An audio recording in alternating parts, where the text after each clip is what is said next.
Hey everybody, this is Matthew Soltiziak, and you're listening to Not the Same Old Lions podcast, part of the Minute Media Podcast Network. This season, it's all grit.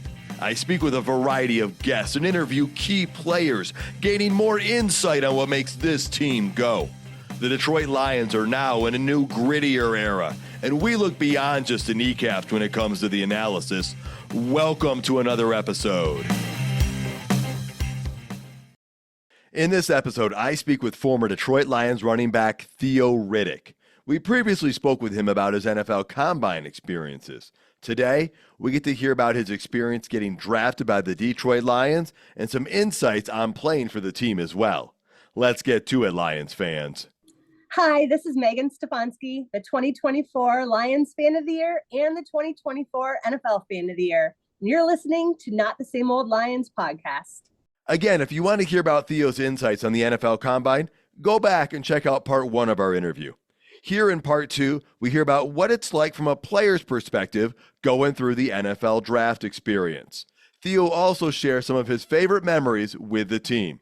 Here's the interview. Let's talk about the next thing that kind of comes in the cycle. Let's talk about your draft experience. Reminding Lions fans, you were drafted at pick 199 in the 6th round by the Detroit Lions in 2013. You played for the Lions for 6 seasons. So once the Combine ended, you had your pro day. What else has taken place before draft day for you? I mean, you're still working. You're still working, man. You go right back to the shed, put your head down for those, couple of weeks, try to stay healthy, not try to pull anything. And I was already had enough credits to graduate. So I was back at home after all this happened, just to get more centered, just to go back to my old stomping grounds and do what I do best and be around people that I know best and has the best for me. So it's really like the calm before the storm. And then, obviously draft happens. You're getting multiple calls. I thought I was going to get drafted 3rd round. Bengals gave me a call, and they end up, picking up my friend Rex Burkhead, which is not a bad choice. He was pretty good. Yeah. But they end up picking him up, and then I thought honestly, at that point, I'm looking at, what needs that these teams necessarily have, and a running back wasn't really one of them, especially a receiving one. So at that time, my hopes went down the drain. I kind of stopped watching, kind of stopped communicating with my agent, and my mom had my phone because you have the whole family over the second day, and not getting drafted was the worst feeling ever. At that time, you're just disappointed. But then day 3, as I was thinking I wasn't going to get drafted, I get a call. I was with my sister at her job at Buffalo Wild Wings at the time, and I got a call, and the Lions ended up getting me. So it was just like, are you kidding me? Like, it's a dream come true. Yeah, well, you jumped right into a couple of things and you kind of answered it, but I'm going to kind of ask you again anyway. Oh, man, I just... No, it's great. And so you said you thought the Bengals had interest. Did you hear from some of these teams ahead of time? Yeah, I mean, they were like, hey, expect a call soon, type of thing. Hey, are you ready to come to Cincinnati? Type of thing. So... yeah, I mean, all my hopes are up. I'm telling the family. I'm highlighting the call. I lived in a small apartment at that time, so we're all crunched like sardines. So I'm out here trying to go through everyone just to show everyone, hey, I got a call. I need you to see it, not just hear it. So I was ecstatic. I was ecstatic, man. I was head over heels, man. So you said the Bengals had reached out to you, and did you meet or interview with any other teams ahead of time? Not necessarily outside of the combine itself. After the combine, I never got any calls or had any interviews with any team. It was like Colin just went silent. So no, but I do know one of my longest interviews was the Bengals. So I was like, okay, I'm trying to put two and two together. Also, I know they were in need of a running back, but and I knew at that time early on, I think it was a running back from North Carolina. Man, I forget his darn name. He played for the Bengals for a long time, number 28. Um, Anywho, I knew he was still on the draft board, and people were really high on him. He was like one or two running backs in that class. So once I knew he got picked up, I was just like anybody can go. But with knowing my past interactions with the Bengals, I was all under the assumption that like I was gonna be in Cincinnati, to be honest with you. So yeah, so I'm glad it didn't work out that way. To be honest with you, but yeah, man, it was a blessing the day the Lions picked me, round 6, 199. That's awesome. I know a lot of Lions fans were happy it didn't work out that way either, even though Right. you had to wait a little bit longer than you wanted to. You know, from the outside, fans love draft day. It's a lot of fun to watch. But from what you've explained, it sounds like it started fun and then became stressful and then was a celebration at the end. Yeah, 100%. Just a crazy roller coaster, and I'm sure a lot of players can concur with me with that. It's again, unless you're those guys that know, then I mean, your mind is scrambling, dude. Because at the end of the day, you don't necessarily care about what round you get drafted. You just want to get drafted. Yeah. And also, and again, it goes back to that emphasis of just being so close, right? And not getting picked. And then, with that being said, you also hear from other guys, right, that you don't want to go the free agent route, right? Because you're not an invested player. There's nothing there for them to invest in, right? Like, if you shock them, that's icing on the cake for them, but not you. Because every year you go right back to that position, which was tough. And that's with anything. Like getting drafted low and you become a baller in the NFL, teams don't treat you like a baller. They treat you like the round 6 draft pick. Hmm. It's just how it is. You Well, know, you ever notice like you see guys, you know, drafted round 1 and 2 and their first 4 years is very average or like below average, but yet they go get second chances because of the round they got picked. You can't be a third round, fourth round guy and have, 2 or 3 average years and then think another team is going to pick you up and pay you top dollar money. You only get that when you're, round 1, round 2. yeah, you've seen it where those high round draft picks have gotten 2 or 3 different chances because of where their draft status is, regardless of what they put on tape on the field in the NFL level. Correct. And you can have a guy that's undrafted, which you usually see from the wide receiver position, have an amazing year and then still, have to deal with the breadcrumbs or still got to prove himself. Right? It's just not good enough, you know? One of my guys that I love the most, TJ Jones. So he was a receiver for us. Like, we had a lot of great receivers, but boy, to have him on again, I might be, you know, my judgment might be jaded a little bit because I was an ex teammate of mine there at Notre Dame. But come on, so it happens. You see it. It's just what happens. There's nothing you can kind of do about it. Well, once you were drafted, you wanted to make the most of your opportunity. What happens right after, you once you get that phone call and they say they're drafting you and your name gets called and whatnot? What happens next? How quickly do you go to Detroit? Is there anything you have to do right away? Well, first thing first, not a heavy drinker. Boy, did I drink my tail off that night. Boy, when I tell you, I don't think I left Buffalo Wild Wings that night. I kid you not. Boy, I was celebrating like there was no tomorrow. Um, but then, so you get drafted. You don't necessarily go up there immediately. I remember heading back to Notre Dame to graduate, in like mid-May. And then after that graduation, I had to be in Detroit within like a week or a couple days. So, um, third week of May, you're there, boy, you hit the ground running. From the playbook to training, it's just a lot. It's a lot going on, man. It's a lot. Then you're trying to learn some of the terminologies. Got a guy like Matt Stafford throwing 90 miles per hour, so it's trying to catch balls from him is like trying to catch a ball from Brett Favre. So good luck and have some great insurance because you're gonna lose a few fingers.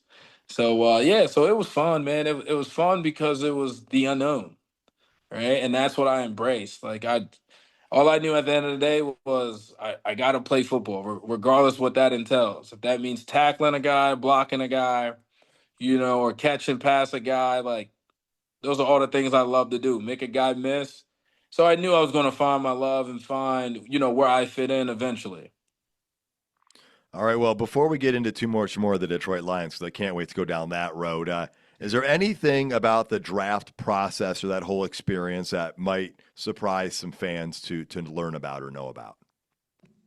Yeah, very similar to my situation. You get so many calls about, hey, we're gonna pick you, you're gonna get drafted, and then it just doesn't happen.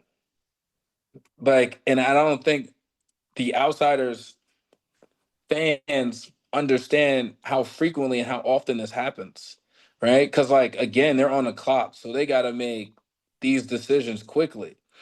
So it's a lot of uh, mind changing. It's a lot of scenario based because it's more like, hey, I can get you, but if I can get a trade, then I'll take the trade. But they would never tell you that. Yeah. So like the last phone call you would have, from a GM or something like that is would have you under the impression that, hey, I'm about to get ready to go do this because the team that's up next usually calls you a good 3 minutes, 4 minutes before they're on the clock just to prepare you, right? Hmm. So again, you're having all these prior talks, and sometimes 50% of the time they don't pan out how they're supposed to. So I Yeah. think And that's and a lot of people don't really know. yeah, that's some really good insight there because, and if that's happened to you two or three times throughout the draft, then you start to just second guess everything. Yeah, I mean, how could you not? I mean, you're an emerging adult. Again, you just want to get in. That's it. That's it.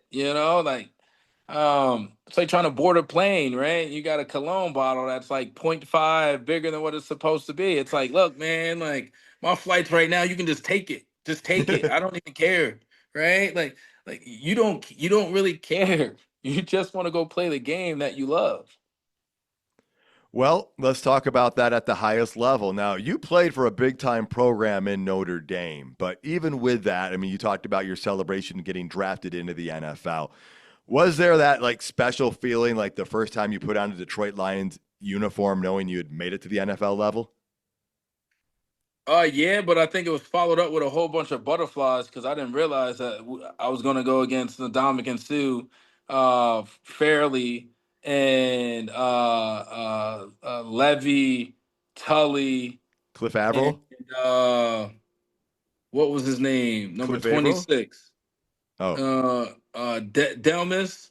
Oh, Uh, Louis Delmas. yeah, Yes. Louis Delmas. Like that's when I was there. We were like number top three defense, top five defense in the league. That was one of the Lions' best defenses in the last 20 Boy, years. when I tell you, yeah, I was excited, but it was short lived. It was short lived, man. It was short lived. You on scout team against top five defense as a rookie, man. Boy, I was getting clotheslined. Oh man, it was crazy. It was physical. It was physical. It was physical, man. So yeah, yeah, I loved it, but also knew what was in front of me, and it was a tough little process to get used to. That's one of those things, right? Like it's when you get the call that you got the job and you got that celebration period, But then when you start that job, it's go time. There's no I'm gonna ease into this. You got to make it. Yeah, yeah. I mean, you diagnose your situation, right? And the more thorough you start to diagnose things, it's like, all right, what does this entail? And then once you figure out that answer, it's not the best. It's probably not an answer you're excited about. So it happens. It is what it is. I looked at it like it's another reason or another way for me to grow and learn from others. And that's exactly what I did. That's what turned me into the player I was. So I was able to read defenses because I used to talk to Levy and Tully and say, "Hey, can you tell when I cheat my stance? Hey, can you tell when I'm looking over here?" And they were giving me that honest feedback coming from the best linebackers in the league at that time. That's great work there. Yeah, because I was going to ask you, what is it? I mean, obviously, you got the insight from a great defense going against you, so that helped you against the rest of the league. But what, if anything, did you have to do differently, or did you increase, or did you adjust to become as successful as you did in the NFL that was different from your college game? Yeah, I think the two things I did much differently was I blocked significantly better, and I tried. I'm not saying I didn't not try in college, but I used to drop easy passes in college for some reason. That was my knack here and there, but I'll make the most difficult catches look easy. It was weird. But in the league, I just tried to be efficient. Try not to drop those little balls and this and that so I can be, held accountable and players can look at me as a person they can count on. So I think over time, that's what gave me the ability to play after kind of riding the pine softly for 3 years and just playing special teams. All right. Well, I know a lot of listeners have some fond memories of you coming out of the backfield. So, I mean, reminding some fans, actually, in the 2016 season, it was a running back by committee group, and you actually led the team in rushing. But most of us remember he's that incredible receiving threat out of the backfield. In 2015, you had 80 receptions for nearly 700 yards and 3 touchdowns. And I like how you touched on how you focused on catching the ball better because as everybody knows, Matthew Stafford's got a rifle of an arm, and especially early in his career, it didn't matter if you were 30 yards downfield or 5 yards downfield. He was throwing it with the same velocity, so you had to have your hands ready. You were also there for the 2014 and 2016 playoff appearances. And Correct. so, the 3 of your seasons with the Lions were winning seasons, and until the last couple years for the Lions, the last 3 years, that was the last time they had winning seasons. So, Correct. is there some favorite early memories or favorite memories you had with the Lions? Yeah, man. Even though we lost the game in Dallas, like the Revs, like definitely needed some new eyes, but not even gonna try to recant that. But Right. yeah, just being young, and again, that's why I always use that term emerging adult because you always feel like you have so much more time. And in doing so, you kind of don't take things for its full purpose. I say that to say this because going to Dallas, I think that was 2015. If I'm correct, we had Reggie Bush, everyone on the team. We were up like 21-7 basically the whole game. But what I loved about it was the atmosphere. There is not one atmosphere. I can't even say the national championship. And I just came back from the Notre Dame championship against Ohio State. It's just different. There's nothing like it. And in my head, I was thinking, oh, we're gonna be back here next year. We're gonna be back here the year after. And that was the last time I ever got to the playoffs or even remotely close. Yeah. I mean, you've heard that from many people, right? I mean, a great example was Dan Marino getting to the Super Bowl so early in his career and then never making it back. So, like you said, when you're young, you think there's always next year, but you Mhm. never know. Yeah. Yeah. So I think that was the toughest thing. But that atmosphere, that scenery, like it was Hollywood on wheels, man. Well, are there any players or coaches who had a strong impact on you, or you built a strong connection with when you were with Detroit? Yeah, I gotta say Coach Caldwell. I mean, he was a great head coach, man. just everything that he speaks about comes full circle. It's just not about football. It has so many life principles. Um, and he didn't just speak to guys that, were star players or really good players. He spoke to everyone. I mean, going into practices sometimes, he'd go to our scout team right before and say, "Hey, how your legs feel?" Right? Not the players. And depending on what they said, he would be like, "All right, we'll take this period out, do this better." Now we'll still get that work in, but we wouldn't have to go as hard during some of those periods late in the season. Um, and he had a science behind it, and his meaning always made sense on a lot of things. And I think he was a phenomenal leader. Awesome. Well, I wasn't planning on asking this question and answer it as much or as little as you like to, but your final year there, you did have a different head coach. Was there a big shift with the team at that point, or was there a big difference? But, is it hard to adjust to a new coach coming in when you've been with the same coach for that long? Yeah, I just think it's I think it's hard to fully accept a coach when you perceive yourself to kind of know it all. Um, and I don't really hold back any punches. Coach Patricia was a tough coach, extremely tough. I don't like to speak for anyone, but I don't know if he was liked much, and I'm sure he probably knew that. But overall, he just seemed like he couldn't gauge the temperature of the room without a thermometer. And um, you came from having structured meetings that started exactly 10 minutes before the meeting time. So if it's 7:50, you better be in your seat, to having meetings at 8 that's supposed to start at 8, start at 8:15, 8:20. All right. So it was tough. I mean, we all bought in because he was part of the Patriots winning club and things around that nature. And he was a phenomenal defensive coordinator, but I just don't think he did well with our defense and our personnel. So seeing our struggles early on, I don't think really like helped him by any means. Or and then as a player, is that something that just the whole structure being different and stuff, just kind of. I mean, you've heard quarterbacks having to adjust to 3 or 4 different offensive coordinators in 5 years. Does that slow down the progress that you can make on the field, or is it just an adjustment period? Um, I think all in all, I think that was a tough situation to put anyone in. To be a franchise that desperately needed to win, um, even though I think over that past 4 years with Caldwell, we went to the playoffs twice. Should have been Yeah. a third time, but we lost on a Hail Mary to the Packers, which was idiotic on our end. But it is what it is. Uh, so to come from like being so close to the playoffs, right? Having the same team, same personnel, and then we're like 0-8. I think that tells you everything you need to know. Yeah. So That, wouldn't say it was more players, but offense was still good, defense was still good. You there tell you me what go. changed. Yeah. I think most people listening to this podcast know exactly what changed. Oh, for sure. There's no need to really elaborate and go in depth. He was the best part about it.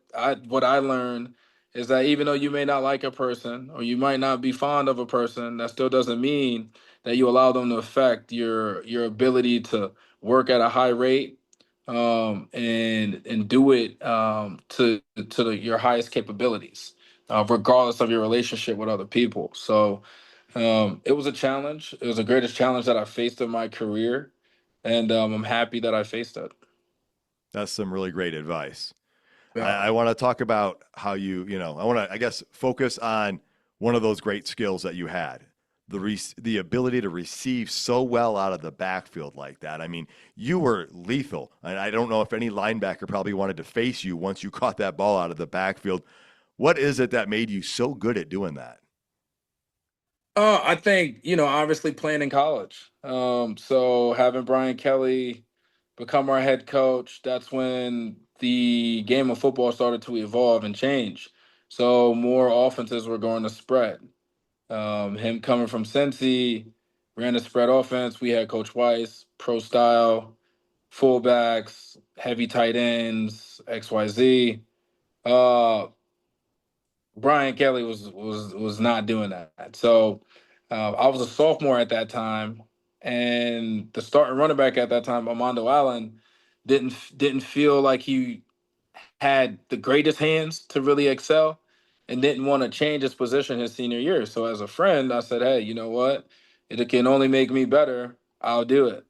So I did it, and that was the best decision I ever made. Because in doing so, I learned how to run routes. Not only that, I learned how to read defense is on the fly, which is an extremely hard thing to do, especially coming from my background where I had no knowledge of playing receiver at all, outside of like a speed sweep or something like that. But so yeah, so it challenged me, and I look back at it, and it was the best decision I ever made because that's what my X factor was, and that's what gave me longevity in the league, was to be able to read defenses and become a better blocker, but a better blocker because I was able to diagnose when the blitz was coming before it even happened. You know, being a shorter guy, 5'10", 200 pounds against guys that are 6'4", you got to get there a few steps before them. So being able to anticipate definitely helped.